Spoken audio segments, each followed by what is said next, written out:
Proseguono i festeggiamenti natalizi a Cormons con un ricco programma di appuntamenti andato in scena questo weekend. Tra i momenti clou c'è stata la sfilata degli Alfagor di ieri sera, creature mostruose originarie della tradizione alpina, scese in Friuli da Merano.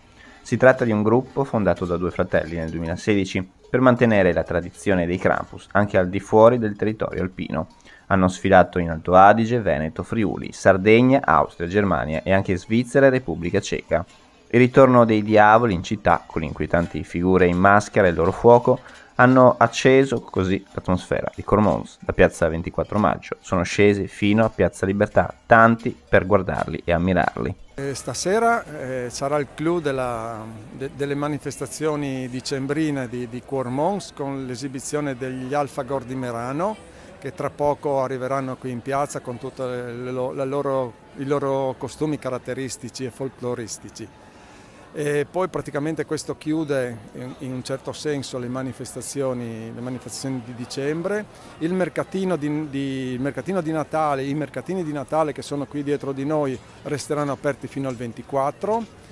E l'ultimo evento che è in programma è il concerto con il Brindisi e con tutte le associazioni che si svolgerà in piazza 24 maggio alle 17 il 24 di dicembre. L'amministrazione ci tiene molto a queste festività, infatti abbiamo lavorato in sinergia con le associazioni del territorio che sono un elemento fondamentale della nostra comunità.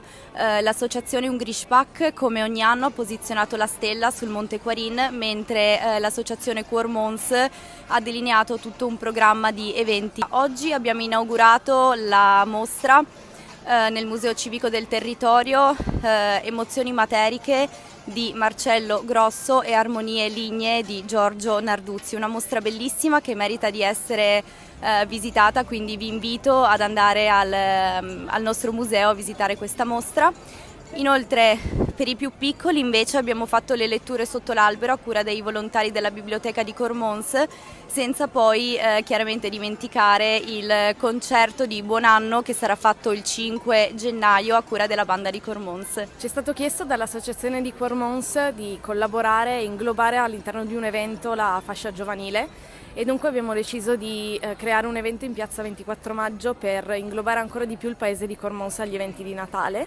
Abbiamo pensato di creare un aperitivo un po' con musica anche per distrarci da tutta quella che è la monotonia delle nostre giornate, offrendo a tutti i cittadini vari tipi di cocktail per ogni tipologia di bar inerenti al Natale, quindi vin brûlé, punch, birra natalizia, per festeggiare un po' tutti insieme e creare questa atmosfera, anche perché una delle richieste più grandi che ci è stata fatta dalla fascia giovanile è stata un po' riprendere quegli eventi che purtroppo la pandemia ci ha portato via, e quindi abbiamo deciso di collaborare tutti insieme tramite l'associazione di Cormons e creare questo evento di svago, musica e divertimento.